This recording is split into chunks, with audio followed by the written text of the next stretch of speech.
Hello everybody, welcome to the Canadian Shield. My name is Sterling. I'm your host. In this episode, we're going to be covering a few subjects. We're going to talk about Venezuela and how there are army in the streets pushing back the protesters with force.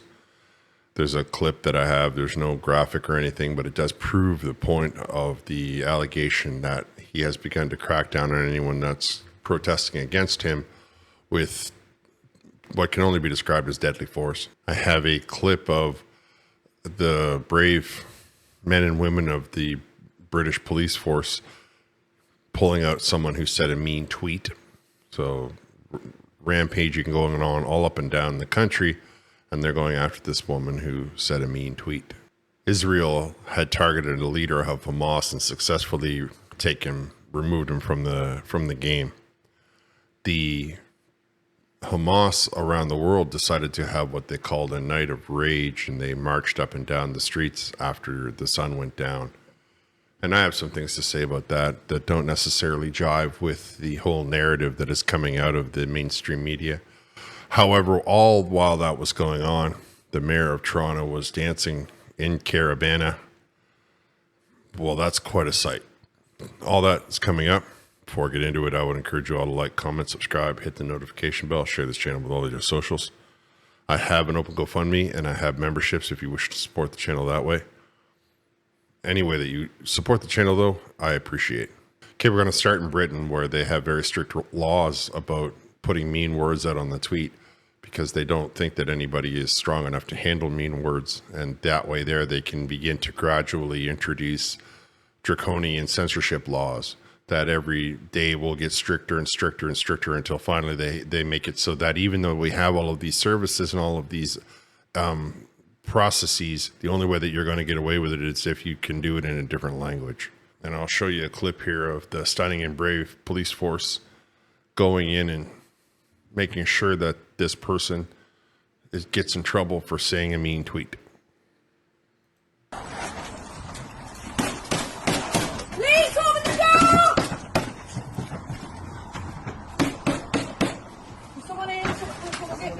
Five of them. Stunning and brave. Police!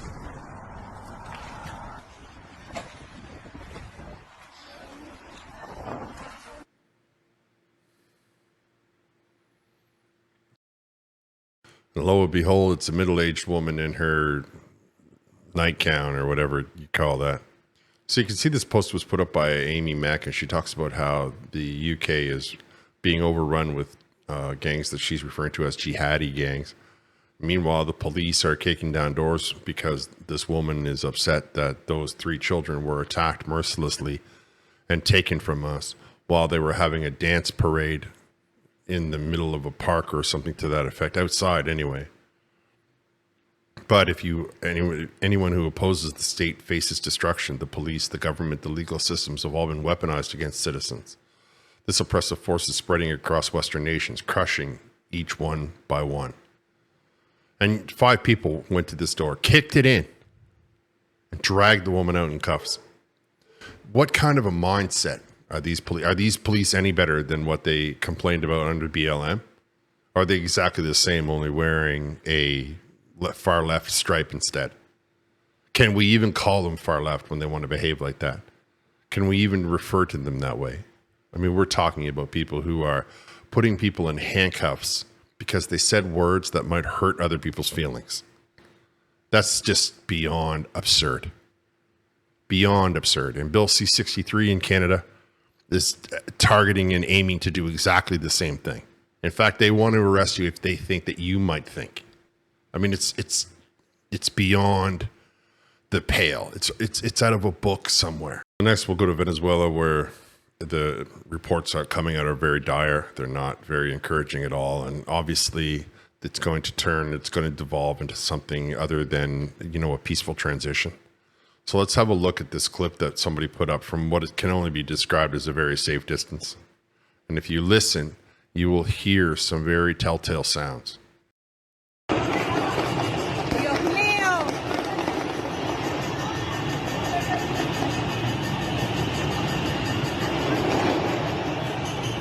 Disparos, explosiones, están disparando. estamos en Chacao. No pasa nada, no pasa nada. Ok, podemos observar la brigada de la Guardia Nacional en Timotí. Se escucharon detonaciones. Dice la hora.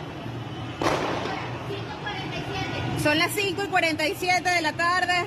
Esta es la situación acá en la avenida principal de Chacao, a la altura de Dorsay.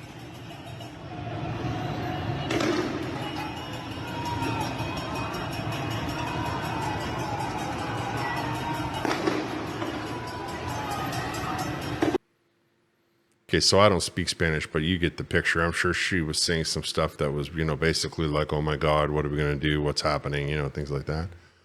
And I definitely heard the distinctive sound of firearm going off. Now, was it the charge used to fire the tear gas canisters, or was there other forms of bullets, projectiles flying through the crowd?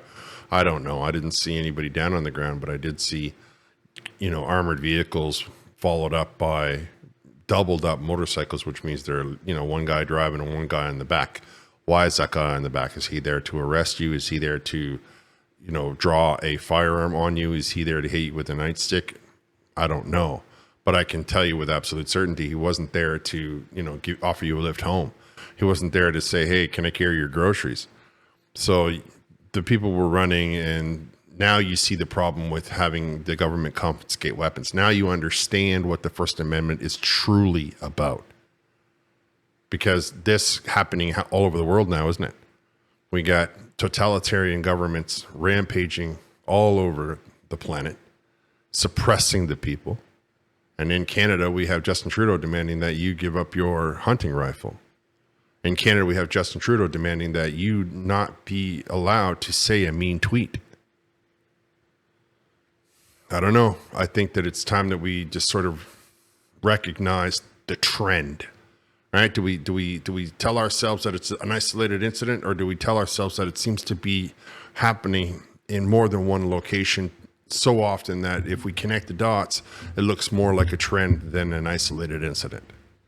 You can let me know down in the comments what your opinion on the matter is. I have my own opinion, but I can say either way that this exact behavior is why the people of the 1700s framed the First Amendment, because they wanted to protect themselves from tyranny. And when you look at some of the stuff going on, don't you think to yourself, gee, it would feel nice if I could feel like I wasn't going to be unjustly targeted by whoever, I mean, that's just my opinion. Now we'll talk about the Hamas leader that was taken out of the game by the Israeli drone strike I believe the guy was in Lebanon at the time. Or it could be that they're upset about the guy that was taken out in Iran. Natasha Montreal put up this. She said, just some zany Canadians doing things in Gaza, Montreal. And it's called the Night of Rage. This is in Montreal, and they're marching up and down the street with Palestinian flags. So what I'm confused about is that everybody says, well, it's Hamas that's causing the problem, not Palestine. And yet these Hamas leaders were taken out. And everywhere I look in this parade, I see markings of Palestine. So that, all I'm asking is to just, square that circle for me.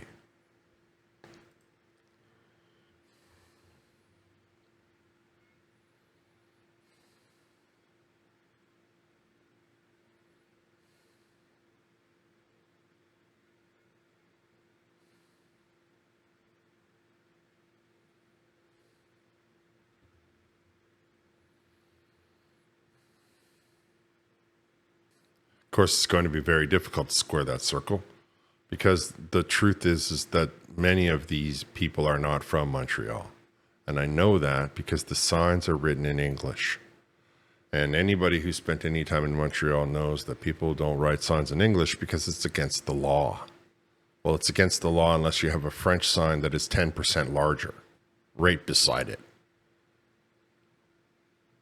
Protests happen in Montreal, but they rarely use English signs. So you have to ask yourself, why would people who are from Montreal be writing English signs?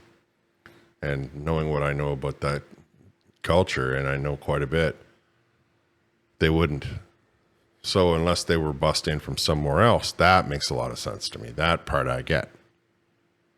Either way, I don't see how you are separating Hamas from the Gaza Strip when all of these people are flying the Palestinian flag in support of a Hamas leader who was taken out. However, the Night of Rage, the only one wasn't in Montreal. There was also one in Toronto. And you can see here that they, again, are flying all kinds of our flags. And they got words there, long live the legal armed resistance. I'm not sure how that translates into the culture that we're living in. That flag beside it is kind of interesting. The black bird on the red background. And I'll freeze it when I get a little closer to it.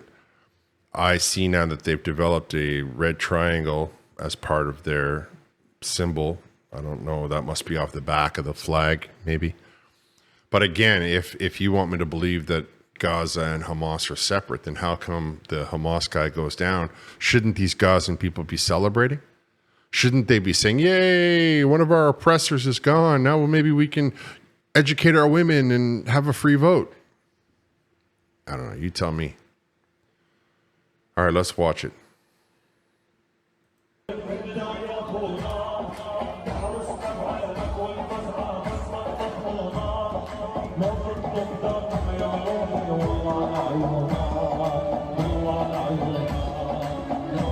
That's good. Smoke in the air.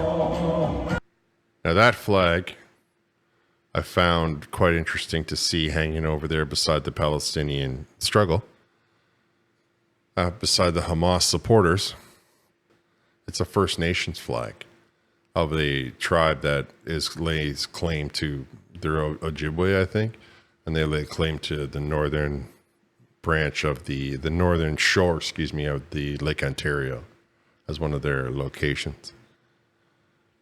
What's that got to do with Gaza and Hamas? Not a clue.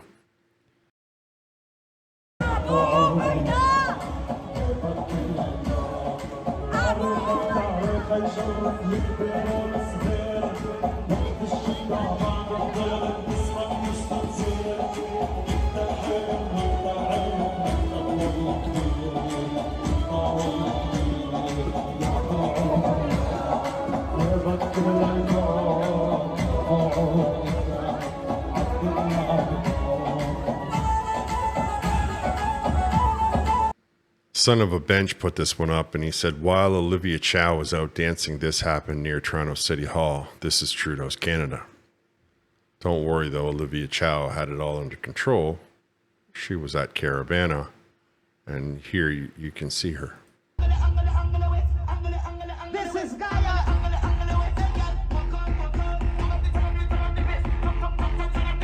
We are the Toronto Rebels, stand number one.